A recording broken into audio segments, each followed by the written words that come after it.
All right, good morning. A couple of things on the log today. I guess I'll share what information that I have. The first one that's on the log was a homicide.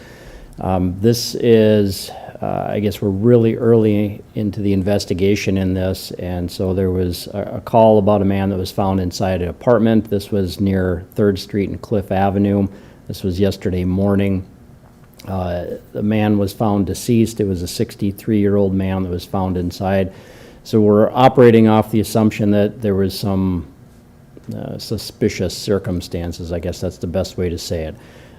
Because it's an ongoing investigation, because we're early into it, I'm not going to give out a whole lot of details just to preserve the integrity of the investigation. And so as soon as we have more, we'll certainly share more. But we're waiting for an autopsy on this to basically kind of help guide us in the direction, whether there was anything I guess, more suspicious or anything, maybe that's the best way to say it, anything that is suspicious. I mean, we're kind of operating off of that initial assumption, but at this point in time, that's really all the information I have. I can try to answer any questions if you have any, but I'm not sure that there's much other information I can provide. So initial investigation, is that it's suspicious in nature? It seems that way, yeah, and so that's why it shows up on the log as a homicide. Sometimes these unattended deaths show up as unattended death, or sudden or unattended death is usually what it refers to. But in this case, there was some things that just didn't quite seem right on the outset, so that's why it got termed this homicide. But we're still waiting for that autopsy to get complete, at least the initial one, and hopefully the coroner can give some guidance onto the manner or cause of death.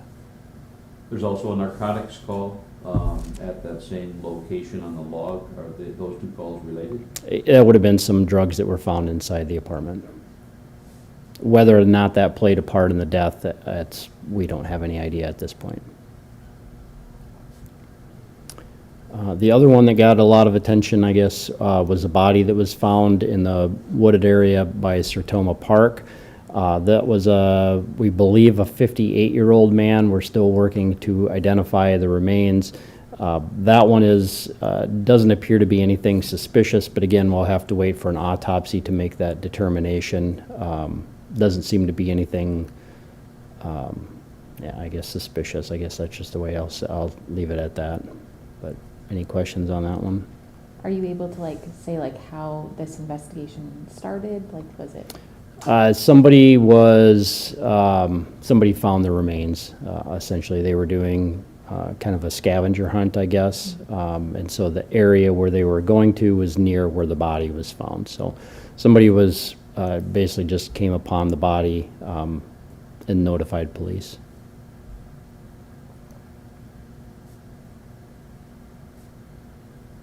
And again, with that one as well, when we have more information, we can provide that as well.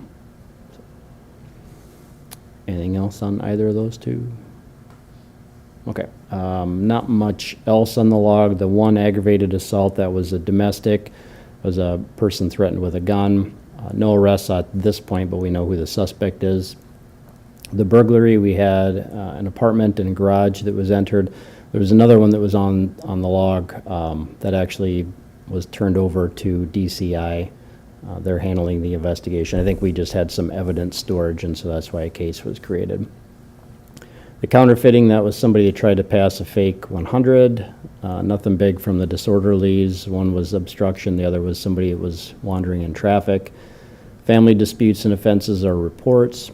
The forgery was a bad check. Frauds, we had ID thefts, cell phone taken, some other checks. Larcenies, a lot of shopliftings, a lot of unlocked cars, but nothing concentrated in any area. Narcotics, no big quantities on any of those. The sex offense was a report. We had 2 unattended deaths. One of them we covered. The other was somebody that was found, but nothing suspicious with that. And the vandalisms were primarily cars that were damaged, but again, nothing concentrated in one area. Do you have much details for the other unattended deaths? I didn't. Let me double check or look at that quick.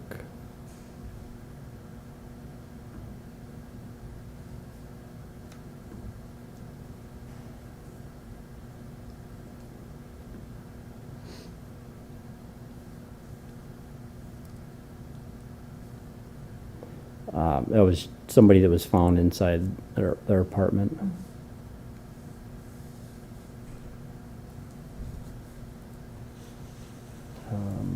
Yeah, I mean, an unattended death is really anything that happens outside of a medical facility. So there's times when people have different health issues. Sometimes they're getting visits by medical personnel. Sometimes they've just been released from the hospital, so sometimes it's just old age. So there's a number of different reasons why the unattended death would show up, but essentially that's what we're looking at, is any time that there's a death outside of a medical facility, then it would get termed as that, so. Anything else? Okay, thanks.